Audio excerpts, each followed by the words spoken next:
Hello everyone, it's Kevin and it's time to power on and revisit a classic. The late 1980s were a different time. Games didn't tutorialize, they didn't autosave, and they definitely didn't apologize or give you second chances.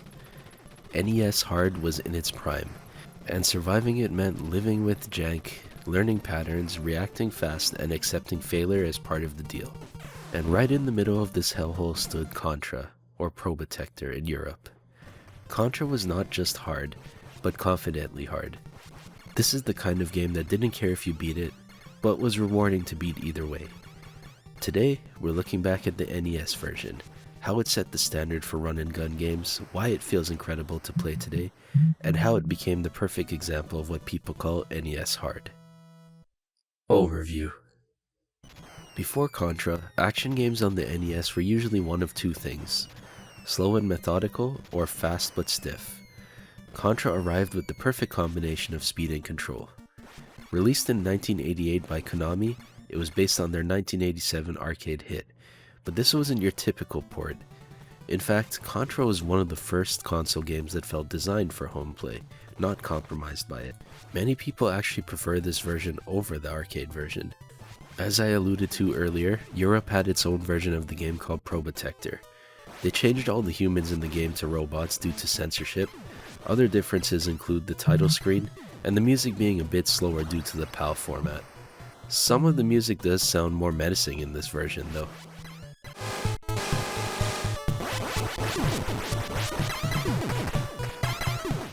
During a time when many arcade conversions felt stripped down, Contra felt focused and tighter overall.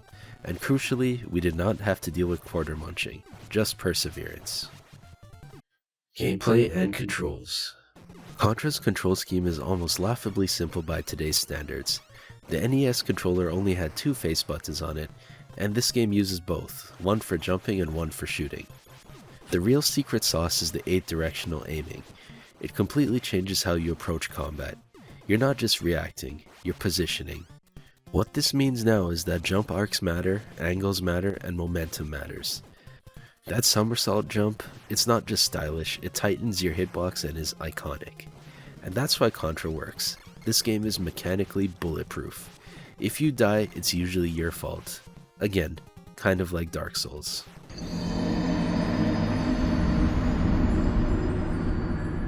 Contra's weapon system might be one of the most influential in gaming history for its time. Each pickup isn't stronger, it just changes how you play the game. The machine gun is dependable but forgiving, the laser is powerful but demands precision, the fireball is niche and situational, and it is my least favorite in the game, and it would be reworked in every future title.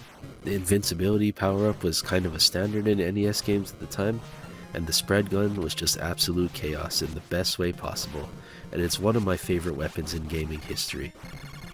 Despite the good spread of weapons, Contra keeps you honest. One hit and your weapon's gone. There's no damage buffer, no mercy. You could instantly die again right after that too. This single design choice adds tension to every encounter. You're not just trying to survive, you're trying to protect your loadout. It's all about risk management. Contra has 8 stages and they're all short but dense. Every level introduces something new. You'll see new enemy patterns, environmental changes, verticality, or perspective shifts, and the game never stops moving forward. If you hesitate to adapt to the changes, you will be punished. Contra does not wait for you. This is what gives Contra its identity. You're always pushing or being pushed by it. But let's talk a bit more in depth about the behind the back stages.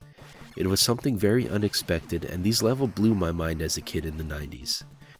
They're not true 3D, but the illusion is strong enough to completely change how you think about space. Shots feel directional and have travel time, and movement suddenly becomes about lanes and not platforms anymore. And the fact that these stages run smoothly on the NES is very impressive. For Konami, this was a statement. Story and characters. Of course, because it's a NES game from the 80s, the story is not that in-depth, but Contra's story is ridiculous and perfectly on brand for the time period. This game takes place in year 2633. 2 commandos were sent into a war zone to take down a mysterious enemy military organization, and then suddenly, aliens. The shift from military to sci-fi is abrupt and unforgettable. It really doesn't kick in until you get to the boss of the second level.